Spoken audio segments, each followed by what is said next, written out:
Sur le cours central du Country Club, ce sont le Français Titouan Droguet et l'Espagnol Édouard Esteve Lobato qui ont lancé ce lundi la 8e édition différée de l'Open du Pays d'Aix-et-Pâques, sous le regard de son directeur, fier d'avoir à nouveau résisté à la crise sanitaire. Il y a eu un tournoi justement, hélas pour lui, qui n'a pas pu se maintenir économiquement à cause de la pandémie, et on a justement profité pour récupérer cette date juste au lendemain de Roland-Garros. On se devait en tout cas de mettre un petit peu plus, peut-être encore d'énergie pour pouvoir maintenir l'édition. On en est en tout cas très fiers.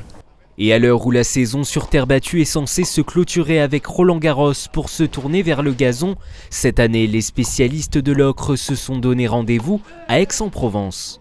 Ceux qui sont là, en tout cas cette année, on le sait, c'est qu'ils ont forcément des ambitions qui sont très fortes, notamment devant, notre tête du série 2, c'est Fernando Verdasco. On sait que s'il est présent, c'est vraiment pour aller chercher le titre. Et on a énormément de spécialistes, beaucoup d'Espagnols, beaucoup de Sud-Américains. Et on a aussi quelques Français qui peuvent très bien figurer, et puis des jeunes pousses, donc ça risque d'être assez riche, encore une fois, comme édition d'un point de vue sportif. Une édition qui, pour la deuxième année consécutive, devra prendre en compte une jauge maximale.